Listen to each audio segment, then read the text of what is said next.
Yeah, me and my squad gon' turn on the squash like we don't see no other players. Ain't nothing to squash, ain't nothing to solve. You played and you already did. I'm ready to mob, I'm ready to mosh, ain't moving with nobody scared. Where were you when the West rose up? It starts right here. SK Telecom continue to rule the world. Carzzy goes godlike. 就在已经超神了。 Ain't no regrets, it's you and me. And if you wanna be a god, it's This is what peak League of Legends looks like.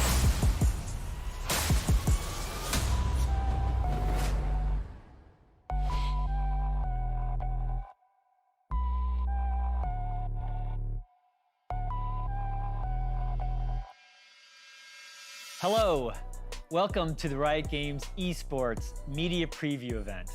I'll be joining you today from the LCS Arena in Los Angeles. I'm David Higdon, Global Head of Esports Communications at Riot Games, and I'll be your host throughout the show as we head to Iceland for a look ahead at the League of Legends Mid-Season Invitational and the VALORANT Champions Tour Masters event. We'll also highlight some exciting esports announcements from Teamfight Tactics and Wild Rift, hear from our league pros as they answer your questions, and shine the spotlight on our global partners. After a hiatus in 2020, MSI is finally back. It's our mid-year battleground for the competitive League of Legends community, and with each of the teams that have qualified through their region's spring split, we're about to see the pinnacle of league competition these next few weeks. This year, we also had the unique opportunity to bring VALORANT Esports to the international stage for the first LAN event of the sport's history.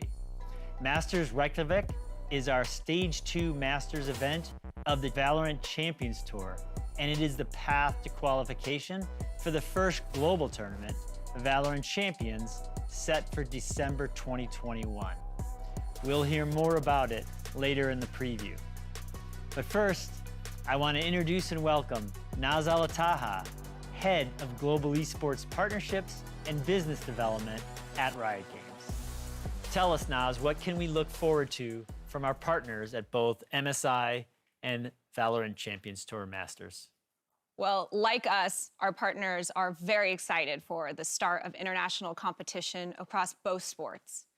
Year after year, our partners really show up for our sport and our community, and they continue to raise the bar for what great looks like and how our fans engage with them and in helping us to level up how we operate. Our partners make the esports experience better. So yes, needless to say, you'll see them activating in a number of ways across both MSI and Masters Reykjavik. Technology is at the core of our sport, so I'll start with our tech partners. Verizon is the latest partner who expanded their support of our esports. So in addition to all the innovative work they've been doing with the LCS and Wild Rift, Verizon is also now the official 5G and wireless network service partner for both our global esports. And you'll see them featured in a number of ways across both MSI and Masters. Cisco will again power the networks supporting MSI in Iceland and our production centers in Berlin and here in Los Angeles. And not only will they be powering the games played on stage, but for the very first time, the pro teams at MSI are going to be able to practice from the comfort of their own hotel rooms on the exact same high-performance servers, thanks to Cisco. So being able to practice at 0 ping should make for some incredible gameplay at MSI. And like Worlds last year, MSI will leverage Riot's global network to limit the amount of staff traveling during the pandemic. It's one of the many reasons why Cisco is such an important partner for our show production. They provide a stable network to ensure a best-in-class experience for our players and allow our team to produce a high-quality event that really pushes the boundaries of AR, XR, and mixed reality technologies from anywhere we're producing the show in the world. Nice to have those high-tech partners supporting our efforts. What else should we expect from our partners in Iceland? Well, the exciting part is that the list is long. I'll pick just a few examples of what our fans can expect.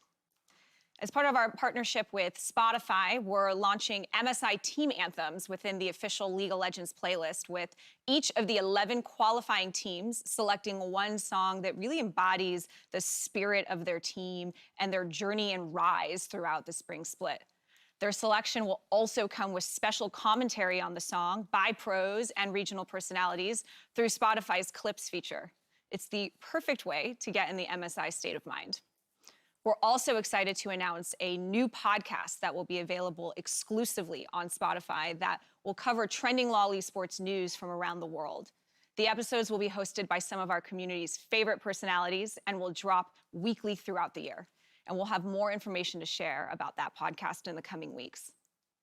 MasterCard is returning as the presenting partner of our show Open at the MSI Finals. Not only that, MasterCard will also open up their social channels so that fans can ask questions directly to on-air talent who will answer them during the MSI broadcast. Mercedes-Benz is back for our very first MSI together. They're lending us their expertise in luxury and excellence for our trophy ceremony and all the pro player transportation on the ground in Iceland. And as part of that, you'll get to see the newest model within their EQ collection, the EQS, right there on site in Reykjavik. They're also bringing back the Hextech Chess Quiz, where fans can win Mercedes-Benz Hextech Chess by proving their League of Legends esports know-how. So brush up on that trivia. That's just a handful of examples, and you'll see a lot more from State Farm, Bose, Secret Lab, Oppo, Axe, and Red Bull. Now a question from the media. With the success we've been seeing bringing on non-endemic partners like Spotify and Mercedes-Benz to LoL Esports, are you looking to identify more brands such as those for not only LoL Esports, but VALORANT Esports as well?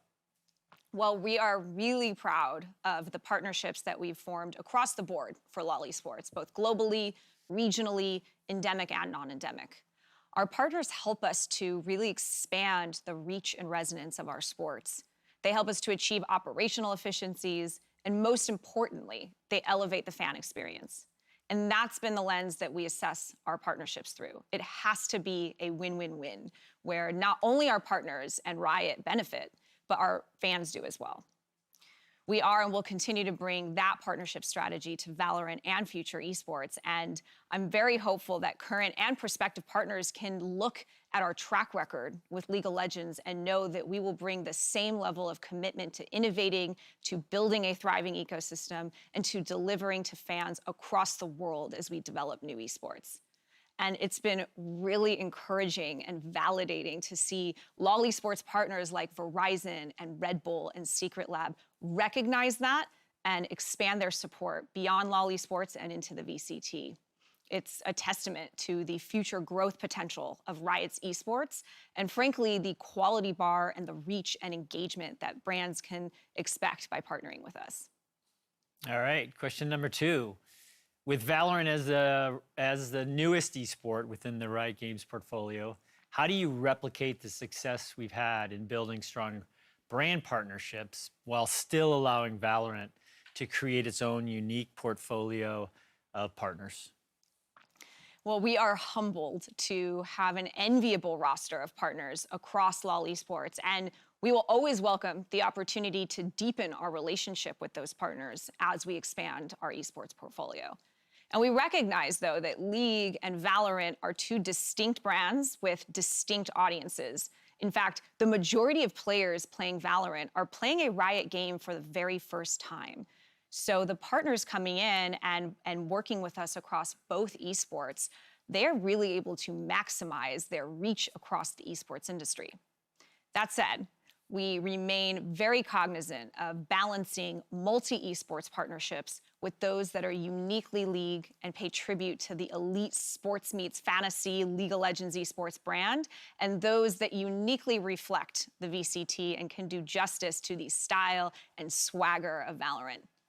And speaking of, we are very excited to welcome our newest partner to the VCT.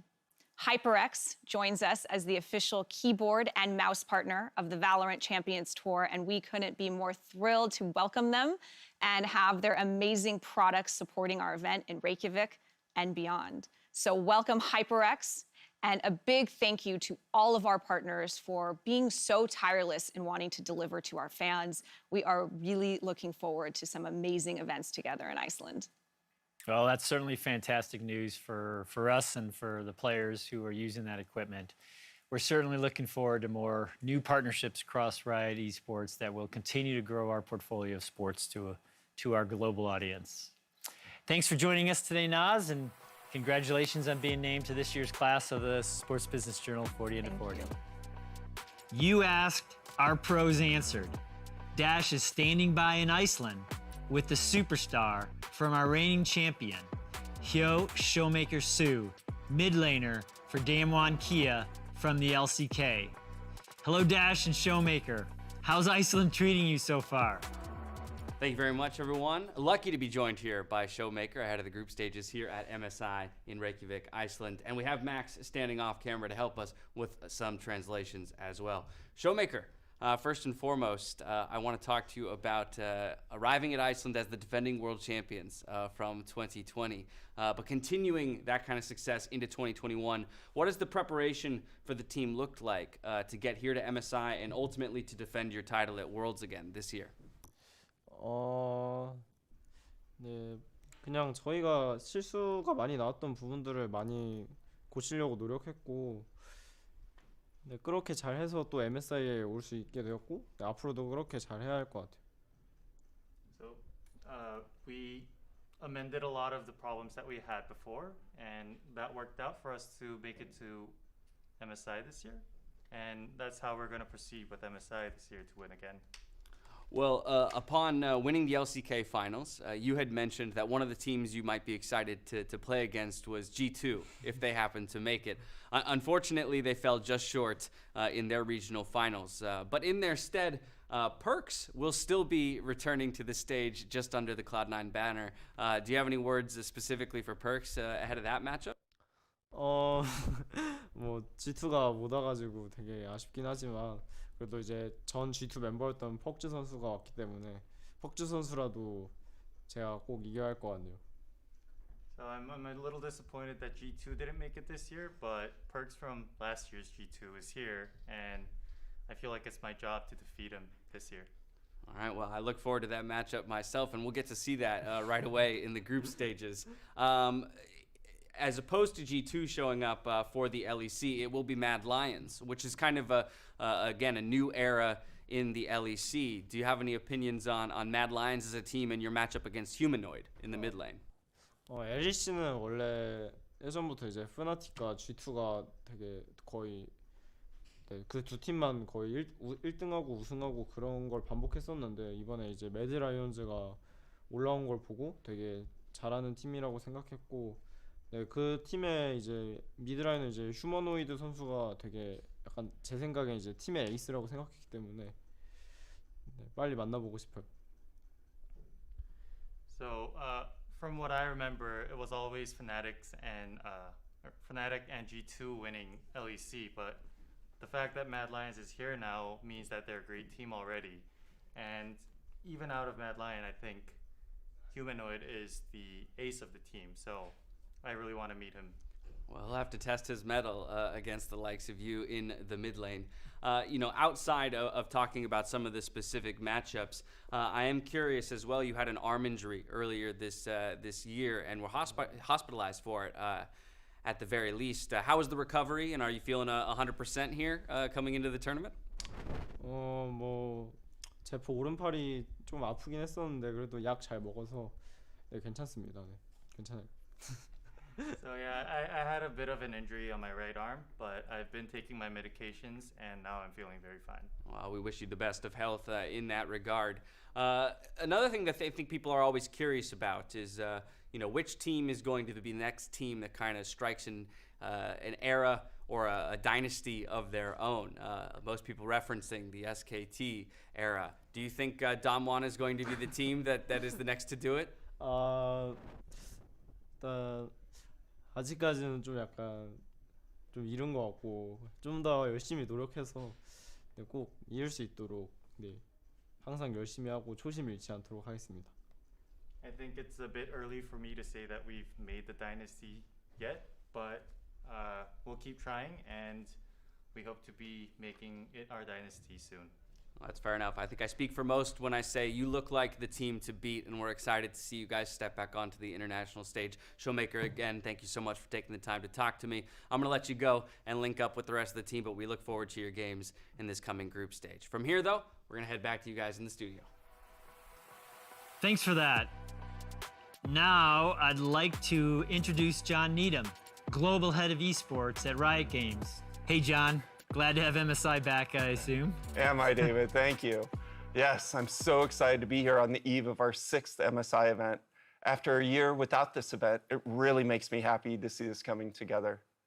I'd like to thank every single member of our team who made this happen, and for the city of Reykjavik for being so supportive of the requirements needed to make the event a reality. And as always, thank you to our fans who have been with us through it all. Now let's get to some of your questions. How can Riot help grow the professional scene? You know, MSI is an event we produce to give all 12 regional leagues in the LoL esports an opportunity to compete with the best teams in the world. There are very few sports with the international reach of LoL esports, and we think this is a great advantage of our sport. So we're going to invest to further deepen and broaden our appeal to local audiences, and then couple this local focus with great international competitions. This is where we see big opportunities to continue to grow our great sport. The universe of Riot Games has been expanding more and more with new games. Does Riot intend to take all games to the competitive scene at the level and grandeur that League of Legends is at? That's a great question. We're going to approach each esport differently to meet the needs of each game's unique player base. But one thing will remain consistent: being the best in class in our broadcasts and events. We've set a really high bar for quality and innovation. That's what our fans expect, and that's what we're going to deliver with every professional esport. Clearly, we have high aspirations for VALORANT, and that esport's off to a great start with the VALORANT Champions Tour. We also think Wild Rift has tremendous potential as a dominant player in mobile esports, but it's still early days there. We're also pleased with the competitions and events we've done for TFT and Legends of Runeterra. I wouldn't call TFT and Legends of Runeterra competitions professional esports in the sense of LoL esports, but we always want to support a higher level of competition for the hardcore players in all Riot games. And these organized play events give that experience. Next question. What went into the process for choosing Iceland as the MSI location this year? And what kind of changes, if any, should the fans expect out of LAN events moving forward? Yeah, I mean, mostly we're working in tandem with our risk management consultancy, Marsh & McClellan. First and foremost, they conducted an exhaustive global analysis and search that provided us more than a dozen potential locations. Reykjavik was chosen after thorough due diligence with a focus on COVID management and protocols, operational viability, and travel logistics. Iceland was far and away the strongest partner from a COVID management standpoint, and their government and health authorities have been very supportive in helping us to operationalize the event with the highest health and safety standards as a priority. Beyond safety protocols, we're very excited to bring major esports events to a brand new market. Obviously, Iceland provides a fantastical landscape that'll be a great backdrop to both League of Legends and VALORANT. So specifically to the event, why did Riot settle on the 3-team quadruple round-robin format for Group A at MSI? What other options were considered? Yeah, I mean, we had this issue at Worlds last year as well, where just unfortunately we couldn't get the VCS team through all the travel protocols to compete this year. So we landed on this format to give our fans a similar amount of gameplay to watch across all of the regions. Next question. Do you think that the newer esports titles from Riot Games are going to have a similar impact as League of Legends? Yeah, I mean, we're really audacious at Riot. Our goal is always to lead the market and innovate with every esport we invest in. Each of our esports have seen incredible growth and fan support, so I think we're going to have great impact. We always aim to make our fans, our world-class sponsors, and our professional teams proud to be associated with Riot Esports. I think we've done a great job of this with LoL Esports, and VALORANT's also off to a really great start. MSI and EU Masters, for example, are a way for players and teams to represent their regions. But we've seen a lot of hype around the Asian Games in 2018, and most recently, the France-Spain match a few weeks ago. Does Riot have any plans for any international competitions where teams represent their countries, like a LoL World Cup? Well, you're pulling on my heartstrings. Love World Cup. I love EU Masters when I was in Europe. Really awesome. And that France-Spain match was super cool a few weeks ago. You know, we're always looking for new ways to engage our fans and our pro players. And while League of Legends World Cup would translate really well around the world, making room in our crowded LoL Esports schedule is super challenging. So it's a great idea. We talk about it a lot, and it's certainly something we want to do in some form in the future, but we don't have any real hard plans to discuss today. Thanks, John. All of us at Riot Games are super excited about the fan reception to Wild Rift across the globe so far. I've been playing for the past few weeks now, and it's an incredible mobile experience. If you haven't had a chance to check out the game, I highly recommend trying it on your phone or tablet. Works on both Android and Apple devices. I'm excited to now introduce Leo Faria, the global head of Wild Rift Esports at Riot Games. Thanks for joining us, Leo. Hello, yeah, happy to be here. And it's so great to finally get started with Wild Rift Esports. You know, we've already started some regional competitions to get the sport off the ground, but mostly right now, Leo and I are learning and getting ready for Season 1 launch in 2022. Leo, tell us about how things are going. Of course, I'm happy to. As John mentioned, we're really taking this year to learn and develop the foundations of the sport. We're very excited by the first regional competitions that happened earlier this year. In particular, we were so thrilled to see the success of our very first official tournament, the Southeast Asia Icon Series preseason, that kicked off Wild Rift Esports in 8 markets across Southeast Asia. It took place in February and March, and we saw a very promising start to the sport in the region. It's been amazing and very encouraging to see the reception of fans so far, and we're even more excited to announce that all of our other regions will kick off their esports tournaments for Wild Rift this summer, starting as early as June. Wow, that's all right. Nice. But that's not all right, John. I get the big announcement, correct. I'm thrilled to announce today that to top off 2021 for Wild Rift Esports, regional teams will qualify for our first ever Wild Rift Global Tournament. While we haven't nailed down all the specifics, Leo's working on that, Riot's committed to a global Wild Rift Esports event in the 4th quarter of this year. Leo's going to bring you a lot more info very soon. Let's go. Let's go. And on that exciting news, let's take a look at some of the Wild Rift questions that have come in. So we'll start with you, Leo. What are Riot Games' plans for regional Wild Rift championships? Right. Look, as we mentioned early, many of our regions will be kicking off their competition starting this June, and we're currently working on the calendar of events. We have seen a great number of organizations around the world already announcing their Wild Rift teams. In Southeast Asia, for example, we had organizations like the Alliance, RRQ, and even the LoL Esports veterans Flash Wolves announcing their esports teams. And as we announce and kick off competitions around the world, we expect to see some of the biggest names in esports also announcing their Wild Rift Esports teams. Each regional competition will take shape differently, really varying from standalone tournaments to circuits, but we're really committed to making Wild Rift a global sport and build very strong ecosystems around the world. Excellent. So while we're thinking big and global, what sort of local community esports events support is actually planned for Wild Rift? Right. So hey, we've been overwhelmed by the appetite and interest of the community for esports. We have seen hundreds of community tournaments taking place around the world, and in the next month, we'll be publishing third-party tournaments guidelines that will offer both guidance and support for independent organizers.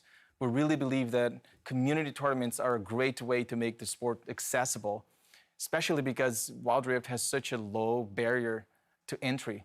For an ecosystem that is new like ours, creating opportunities for new stars to emerge is a big priority, and we want to make sure we are investing to creating those opportunities. I'll have John answer this next question. What are your expectations for Wild Rift as an esport? Always high expectation.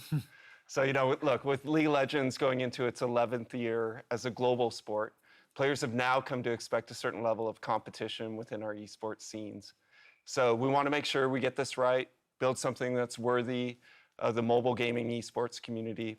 So while we continue to develop what the competitive structure and calendar is going to look like, we're also creating a viewing experience that'll ensure the sport is accessible to anyone, anytime, anywhere.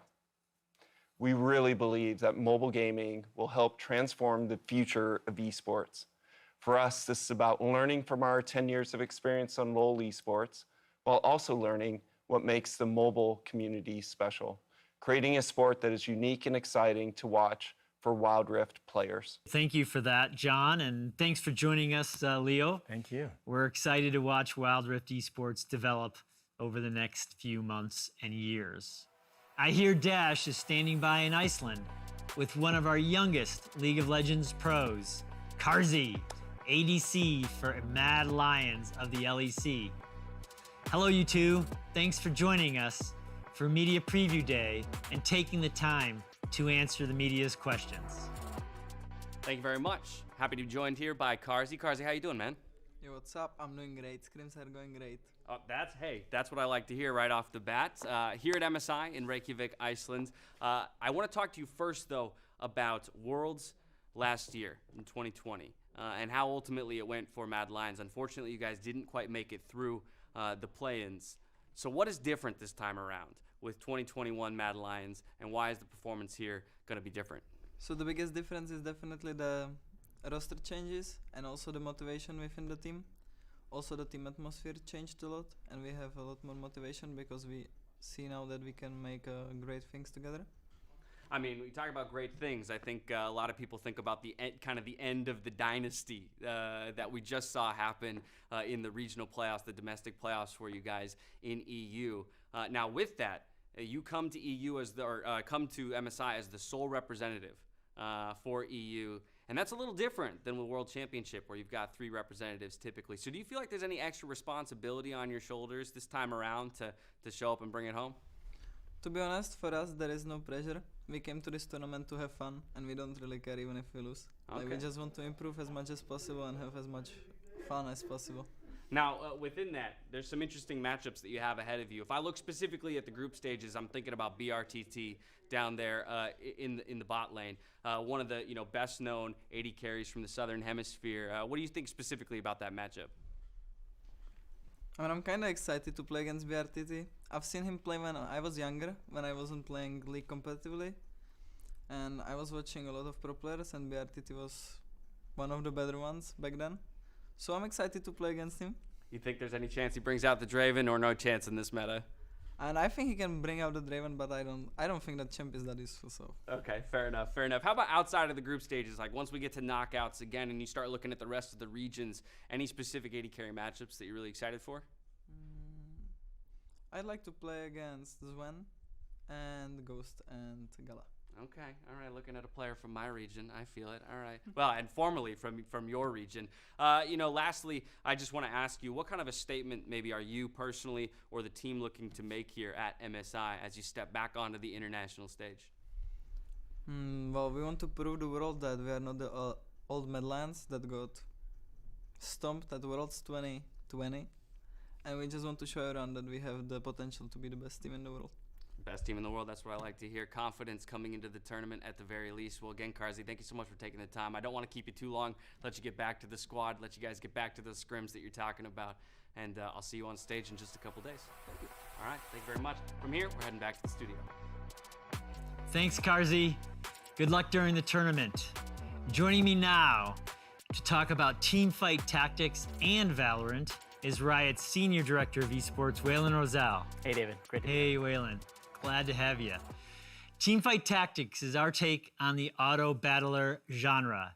It's almost 2 years old. It's wild how quickly time flies. Wasn't 2019 just a year ago? It felt like a long time. It feels just like yesterday that we were announcing the Galaxy Showcase, and here we are wrapping up our second global championship.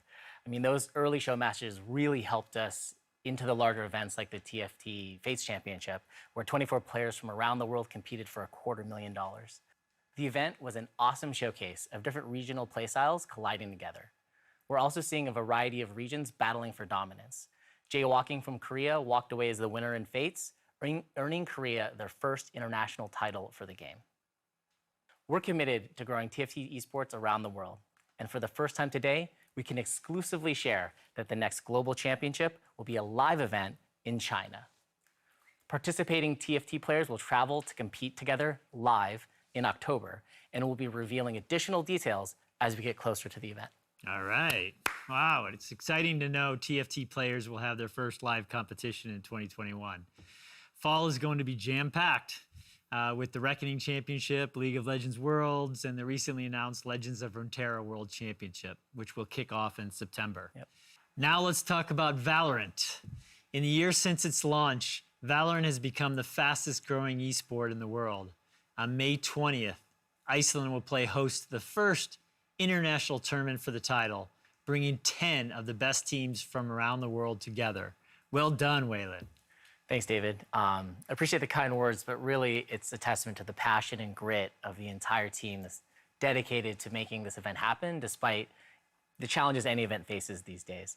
Masters Reykjavik is shaping up nicely, and we're excited to continue to break new ground in Iceland.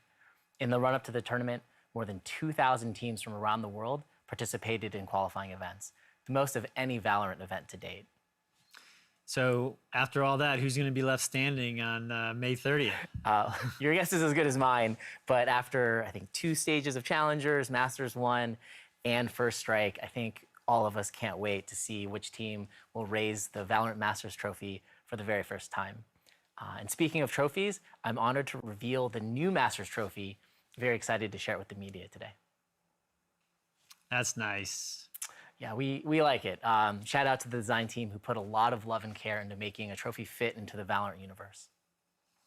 Reykjavik will also feature the debut of coaching slots, which will allow team coaches to watch their players' viewpoints during official matches. While coaches will only be able to communicate with players at designated times, we're excited to take this step to introduce new tools that will improve player performance and increase the level of competition. That's great.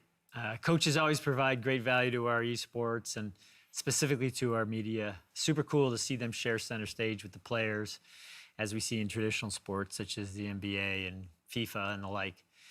We're seeing VALORANT grow on many fronts, both through the work of our partners and through the expansion of new programs. What can you share about the work being done on that front? Yeah, there's a lot. I mean, VALORANT Esports continues to grow globally, and our partners are helping us build new competitive opportunities for players around the world. For example, Game Changers tournaments are continuing to roll out, with events taking place in North America, Brazil, and Latin America so far. These tournaments provide competitive opportunities and exposure for women interested in pursuing a career in VALORANT. Viewership and participation for Game Changers events continues to grow, setting new benchmarks for women's tournaments. In partnership with Verizon, we're going to continue expanding the program during the course of the year. Red Bull Campus Clutch, VALORANT's collegiate competition, is deep in the qualifying rounds for their championship. More than 20,000 students around the world have participated thus far. And the finals in July will be a great event to watch while VCT Stage 3 is heating up. And we announced earlier today that HyperX is joining us as the official keyboard and mouse partner of the VALORANT Champions Tour. We're looking forward to all the great things that we'll do together. Yeah, it's amazing to see how deep the VALORANT competitive ecosystem is after just 1 year. Before we head into questions, I believe you had one more piece of news to share with the media here. Yeah, absolutely. While delivering Masters Reykjavik is absolutely our primary focus, our team has been busy preparing for the remaining events in 2021 as well. I'm excited to share a quick look at where the VCT will be headed to next. It's not just about flashy aim, it's about decision making, it's about positioning, and it's about this, I can't even call it an ace, I don't know what we call it. This is...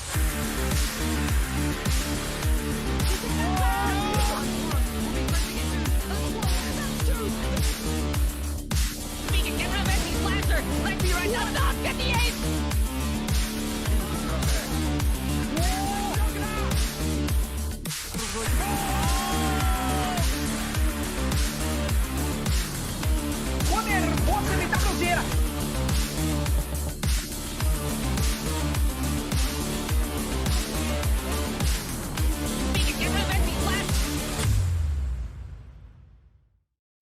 We couldn't be more excited to take Masters to Berlin. The level of competition in Europe continues to be one of the highest globally. We had more than 900 teams participate in qualifiers across the region. Masters Berlin will also increase in size with 16 teams in attendance. This will allow for greater representation from all of our regions. Additionally, the team that wins Masters Berlin will automatically qualify into VALORANT Champions, our end-of-year event where a single team will be crowned the best VALORANT team of 2021. Well, there's no doubt that Europe has always been a mecca for esports. Exciting that we're heading there with the VCT. Any idea if they'll be able to accommodate a live audience? I mean, we really hope so. I mean, the safety of players and our staff, of course, will remain our top priority, but it's something we're definitely exploring for the event. There's nothing quite like the energy of competing in front of an audience of excited fans, and there's a chance that it could happen in Berlin, but we're going to let the local authorities and experts guide us on that one. Awesome. Well, we have a few questions from the media. The first, what are the strategies you have in place to improve the competitiveness of VALORANT and TFT to reach the League of Legends esports level? Whew, great question, and let's remember that if we're talking about League of Legends esports, that is the highest bar you can get because League is the largest esport on the planet by a wide margin. That said, we think VALORANT has the potential to be the next great global esport. VALORANT live events with audiences will certainly help, injecting additional energy and elevating the at-home experience, which we believe will further increase our growth. We're also investing big into the VALORANT watch experience. In terms of heart-pumping, intense action, the game really delivers. Yet it also has a level of strategic depth and team coordination that we're only just beginning to see. With the support from our dev team getting us new tools, as well as leveling up other aspects of the broadcast, like storytelling, broadcast graphics, and segments highlighting creative strategy, we will make VALORANT the best FPS esport to watch. For TFT, we're trying to pursue a different kind of scale. It's a game in a very unique genre. Similar to VALORANT, we want to continue investing in the watch experience so that we can better tell the stories, all 8 of them, that unfold during a game of TFT. Unique to TFT, we think the game has a chance to be more broadly participatory of an esport, with events comprised of tens of thousands or even millions of competitors. Additionally, this again will require tooling and creativity from our team to make it work, but we're extremely passionate about TFT at Riot, and we'll be making sure that we're focusing on what's right for the game. So is spectator mode an option for TFT? Absolutely. Spectator mode in TFT is something that the game dearly needs. It's really quite challenging to tell 8 individual stories woven together into one cohesive thread that a viewer can follow, and we need these tools to do just that. The TFT dev team is committed to competitive TFT, and this is something that they're looking to deliver soon, TM. I believe it will take the watchability of TFT Esports to the next level. Teamfight tactics is different from other Riot games. The competitive scene is changing every patch. So how do you plan to make the competitive scene attractive, stable, and convenient for brands, sponsors, and players to dedicate 8 hours plus of daily play? Yeah, that's a great question. TFT is a game that's grown with every set, and we've seen interest and participation in the competitive scene grow as well. Adaptation of patches is really part of the game, and it's something that everyone faces equally. It's a challenge the best players are able to overcome. The goal of the competitive scene is to create many ways for people to engage. Opportunities for players of all skill levels to live their competitive dream, and at the highest levels of the sport, making sure that we create a consistent tournament structure that rewards pro dedication and creates ways for brands to consistently engage with the sport. Thank you, Waylon. The competition in Iceland for VALORANT kicks off on May 24th, the day after the MSI final. Please make sure to keep an eye on playvalorant.com for additional information. Starting May 17th and lasting throughout the month of June, join Riot and the LGBT+ community in celebrating Pride Month. Inclusive games mean a better experience for everyone. And while we can't march in person this year, we can certainly celebrate in-game. All of our games, including League and VALORANT, will have Pride content such as emotes, player cards, and more. A live blog post with more information can be found at riotgames.com on May 17th. And that's a wrap for the Riot Games Esports Media Preview event. Thank you all for attending and submitting your questions. All materials covered in this event, relevant digital assets, and the VOD of this event will be available on lulesportsmedia.com shortly. Be on the lookout for an invitation to RSVP and also join us for our virtual Riot Games MSI Media Day on May 20th, where the top 4 teams from MSI will be available to answer your questions and discuss the competition prior to the semifinals on May 21st and 22nd, and the final on May 23rd. Don't forget to tune in to the start of MSI tomorrow, May 6th. See you then.